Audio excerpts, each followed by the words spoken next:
ఏపీలో నియోజకవర్గ వైసీపీ ఇన్ఛార్జ్ల ప్రకటన వాయిదా పడింది. జనవరి 2న జాబితా వచ్చే అవకాశం ఉంది. మార్పులపై పలువురు రీజనల్ కోఆర్డినేటర్లు ఎమ్మెల్యేలకు అధిష్టానం నుంచి పిలుపొచ్చింది. మరోసారి అభిప్రాయాలు తీసుకోనున్నారు సీఎం జగన్. రీజనల్ కోఆర్డినేటర్లు ఎమ్మెల్యేలతో విడివిడిగా సమావేశమవుతారు. దాదాపు 20 రోజులుగా వైసీపీ ఎమ్మెల్యేలతో తాడేపల్లిలో వరుసగా చర్చలు జరుపుతున్నారు సీఎం జగన్. అందరి అభిప్రాయాలు తీసుకున్నాక తుది నిర్ణయం తీసుకుంటారు.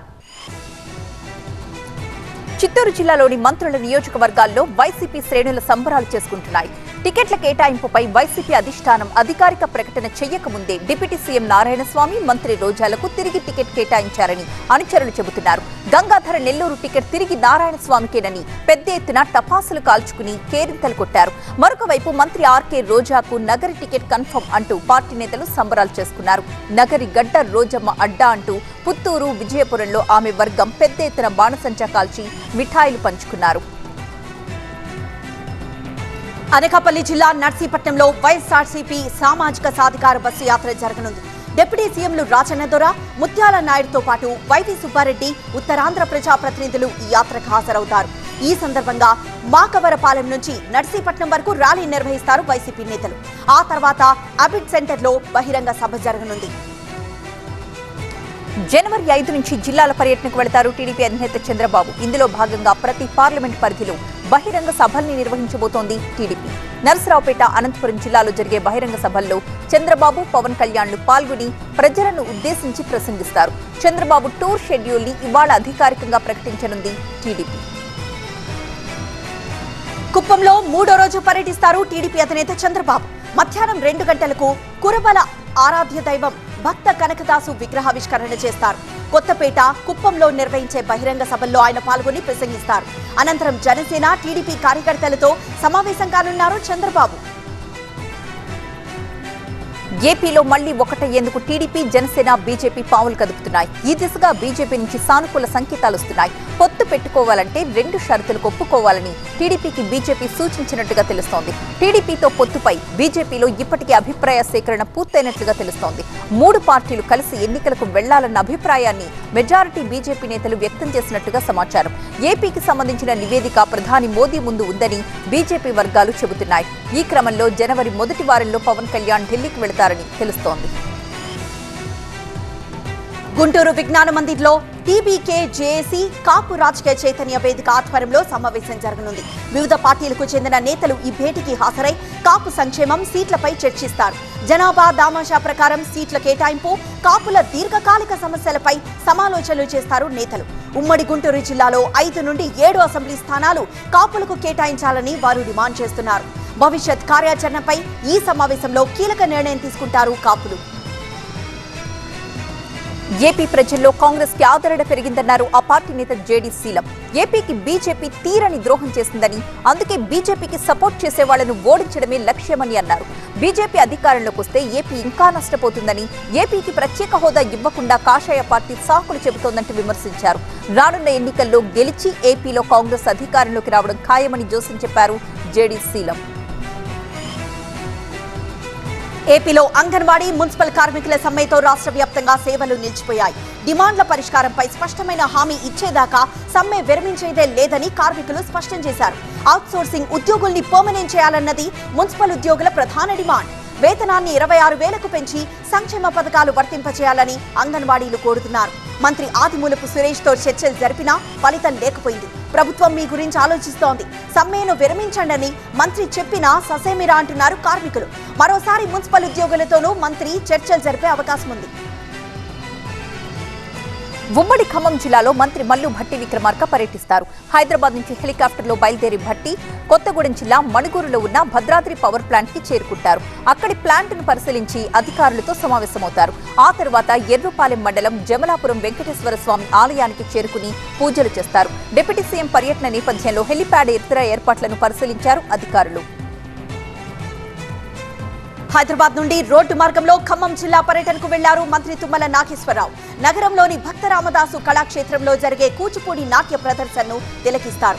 ఆ తర్వాత జాతీయ పెన్షన్దారుల దినోత్సవం సందర్భంగా ఏర్పాటు చేసిన సమావేశంలో పాల్గొంటారు మంత్రి. మధ్యాహ్నం 3 గంటలకు వీడివోస్ కాలనీలోని క్యాంప్ కార్యాలయంలో కళ్యాణలక్ష్మి, షాదీ ముబారక్ లబ్ధిదారులకు చెక్కులు పంపిణీ చేస్తారు తుమ్మల. తెలంగాణలో కొత్తగా 80 ఆర్టీసీ బస్సులు రోడ్డెక్కనున్నాయి. మంత్రి పొన్నం ప్రభాకర్ జెండా ఊపి ఈ బస్సుల్ని ప్రారంభిస్తారు. ఇందుకోసం ఎన్టీఆర్ మార్గ్ లో ఉన్న అంబేద్కర్ విగ్రహం దగ్గర ఏర్పాట్లు చేశారు. మొత్తం 1550 ఆర్టీసీ బస్సులు తీసుకురాబోతోంది ప్రభుత్వం. ఈ బస్సుల కోసం 400 కోట్ల రూపాయల్ని ఖర్చు పెట్టింది ప్రభుత్వం. జనసేన అధినేత పవన్ కళ్యాణ్ ను రహస్యంగా కలిశారు Jaggampeta MLA Jyothula Chantibabu. Jaggampeta YCP incharge గా తాను వస్తున్నట్లు తోట నరసింహ ప్రకటించడంతో అసంతృప్తిగా ఉన్నారు చంటిబాబు. దీంతో టీడీపీలో చేరడానికి చంటిబాబు ప్రయత్నించినా స్థానిక నేత జ్యోతుల నెహ్రూ నుంచి వ్యతిరేకత వచ్చింది. ఎలాగైనా పోటీలో ఉండాలని ప్రయత్నిస్తున్న చంటిబాబు తన వ్యూహం మార్చారు. కాకినాడలో పవన్ కళ్యాణ్ తో సుమారు 40 నిమిషాల పాటు భేటీ అయి సీటు గురించి చర్చించినట్లు తెలుస్తోంది. దీంతో జగ్గంపేట రాజకీయం ఆసక్తి రేపుతోంది. తెలంగాణ వ్యాప్తంగా ప్రజాపాలన దరఖాస్తుల స్వీకరణ జోరుగా సాగుతోంది. అభయహస్తం గ్యారంటీలపై దరఖాస్తులు స్వీకరిస్తున్నారు అధికారులు. వరుసగా 3వ రోజు కూడా దరఖాస్తులు ఇచ్చేందుకు క్యూ కడుతున్నారు జనం. పట్టణాలు, వార్డుల్లో వారికి అవసరమైన ఏర్పాట్లను చేస్తోంది ప్రభుత్వం. మంథని నియోజకవర్గంలో అవినీతి జరగకుండా నిరోధించడమే తన ధ్యేయమన్నారు మంత్రి దుద్దిళ్ల శ్రీధర్ బాబు. కాళేశ్వరం వచ్చిన మంత్రికి ఆ పార్టీ నేతలు ఘన స్వాగతం పలికారు. ప్రయాణ ప్రాంగణం వద్ద దివంగత స్పీకర్ శ్రీపాదరావు విగ్రహానికి పూలమాల వేసి నివాళులర్పించారు. కొంతమంది అధికారులు అవినీతికి పాల్పడ్డారని తెలుస్తోంది. వారిపై విచారణ జరిపించి తీరుతామన్నారు. కాళేశ్వరం క్షేత్రాన్ని మరింత అభివృద్ధి చేస్తామన్నారు మంత్రి. గంగపుత్రులు, దళిత వర్గాలకు తీరని అన్యాయం జరిగిందని వారిని ఆదుకుంటామన్నారు. ప్రధాని రాక సందర్భంగా అయోధ్య నగరం పుష్పవనంగా మారిపోయింది. ఎక్కడ చూసినా పూలదండలే కనిపిస్తున్నాయి. దూర ప్రాంతాల నుంచి ప్రత్యేకంగా పూలు తెప్పించి దండలు గుచ్చుతున్నారు. పుష్పాలంకరణ కోసం ఇతర ప్రాంతాల నుంచి పనివాళ్లొచ్చి అయోధ్యలో పనిచేస్తున్నారు. రామ మందిర ప్రతిష్టలో తమ వంతు పనిచేస్తున్నందుకు పూలమాలల తయారీదారులు ఆనందం వ్యక్తం చేస్తున్నారు. శ్రీరాముడి బోధనలు సామాన్య మానవుడికి మరింత చేరువ చేసేందుకు ఆయన ప్రవచించిన సిద్ధాంతాలపై పరిశోధన చేయడానికి అయోధ్యలోని రామ్ మనోహర్ లోహియా అవధ్ యూనివర్సిటీలో యూపీ ప్రభుత్వం శ్రీరామ పరిశోధన కేంద్రాన్ని ఏర్పాటు చేసింది. అంతర్జాతీయంగా హిందుత్వానికి అయోధ్య అతిపెద్ద కేంద్రంగా ఉండబోతోందని పరిశోధన కేంద్రం తెలిపింది. వాస్తవానికి ఈ పరిశోధన కేంద్రాన్ని 2001లోనే ఏర్పాటు చేసినా ఇప్పటి వరకు ఇది ప్రాచుర్యం పొందలేదు. అయోధ్య రామ మందిరంలో ప్రతిష్ఠించబోయే విగ్రహం 51 ఇంచుల పొడవుంటుంది. ఈ ఆలయంలో శ్రీరాముడు 5 ఏళ్ల బాలరాముడిగా దర్శనమిస్తాడు. జనవరి 16 నుంచి అయోధ్యలో ప్రాణ ప్రతిష్ఠ వేడుకలు మొదలవుతాయి. జనవరి 17న రాముడి విగ్రహాన్ని ఆలయానికి తీసుకొస్తారు. జనవరి 21న బాలరాముడి విగ్రహానికి వివిధ ప్రదేశాల్లోని పుణ్యనదుల నుంచి పవిత్ర జలాలతో దశవిధ స్నానం చేయిస్తారు. జనవరి 22న మధ్యాహ్నం మృగశిర నక్షత్ర ముహూర్తంలో విగ్రహ ప్రతిష్టాపన చేస్తారు. అయోధ్యలోని రామమందిర ప్రాణ ప్రతిష్ఠ కోసం పవిత్ర జలాలు తీసుకుని నేపాల్ నుంచి బయలుదేరిన జల కలశ్ యాత్ర ఉత్తరప్రదేశ్లోని గోరఖ్పూర్కు చేరుకుంది. ప్రాణ ప్రతిష్ఠ శుభ గడియ కోసం ఎంతో ఆతృతతో ఎదురు చూస్తున్నామని నేపాల్ నుంచి వస్తున్న భక్తులు తెలియజేశారు. నేపాల్లోని అన్ని నదుల నుంచి పవిత్ర జలాల్ని వీళ్లంతా ఒక రాగి కలశంలో తీసుకొస్తున్నారు. అనంతపురం జిల్లా సింగనమల పోలీస్ స్టేషన్లో వీరంగం వేసిన కానిస్టేబుల్ షబ్బీర్ సస్పెండ్ అయ్యాడు. మద్యం మత్తులో స్థానికులను బూతులు తిరుగుతూ నానా హంగామా చేశాడు పోలీస్. ఒక మహిళతో పాటు స్థానికుల్ని అసభ్య పదజాలంతో దూషించి రాళ్లతో దాడికి యత్నించాడు. తోటి సిబ్బంది స్టేషన్ లోపలికి తీసుకెళ్తున్నా ఆగలేదు. కానిస్టేబుల్ షబ్బీర్ తీరును విచారించిన ఎస్పీ అంబురాజన్ అతడిని విధుల నుంచి తప్పించండి.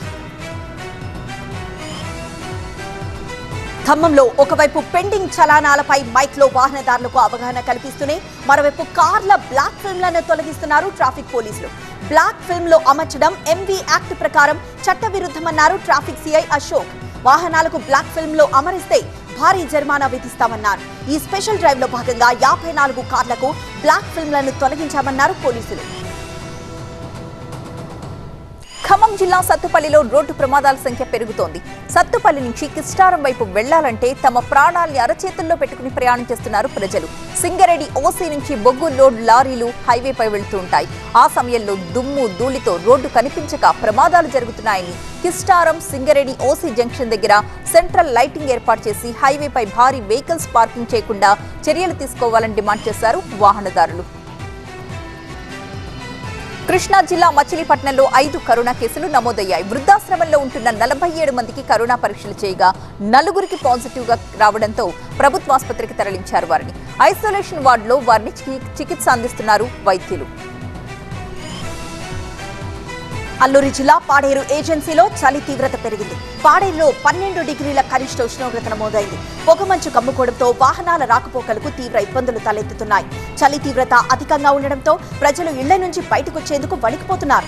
మరోవైపు బంజంగి మేఘాల కొండలో సందడి చేస్తున్నారు పర్యాటకులు. వరంగల్ ఎంజీఎం ఆసుపత్రిలో రోగులు అవస్థలు పడుతున్నారు. పవర్ కట్ అవడంతో దాదాపు గంటకు పైగా ఇబ్బంది పడ్డారు పేషెంట్స్, వైద్య సిబ్బంది. ఆక్సిజన్ తీసుకుని రోగుల అవస్థలు చూసి ఆగ్రహం వ్యక్తం చేశారు వారి కుటుంబ సభ్యులు. గంట తర్వాత కరెంట్ రావడంతో ఊపిరి పీల్చుకున్నారు వాళ్లంతా. వరంగల్ జిల్లా నర్సంపేటలో ఆర్టీసీ బస్సులో సీటు కోసం తన్నుకున్నారు ఇద్దరు మహిళలు. మహిళలకు ఉచిత ప్రయాణ సౌకర్యం కల్పించడంతో ఆర్టీసీ బస్సులో కిటకిటలాడుతున్నారు. వరంగల్ నుండి నర్సంపేట వెళ్తున్న బస్సులో సీటు కోసం తన్నుకున్నారు మహిళలు. తోటి ప్రయాణికులు వారిని ఆపేందుకు ప్రయత్నించినా కొట్టుకోవడం ఆగలేదు. H1B visa application premium processing రుసుమును 12% పెంచుతూ యుఎస్ సిటిజన్షిప్ ఇమిగ్రేషన్ సర్వీసెస్ నిర్ణయం తీసుకుంది. I-129, I-140, I-539, I-765 forms కు ఇది వర్తిస్తుంది. వచ్చే ఏడాది ఫిబ్రవరి 26 నుంచి ఈ ఫీజు అమల్లోకి వస్తుంది. H1B అప్లికేషన్ల ఈ రిజిస్ట్రేషన్లు మార్చిలో ప్రారంభమయ్యే అవకాశం ఉంది.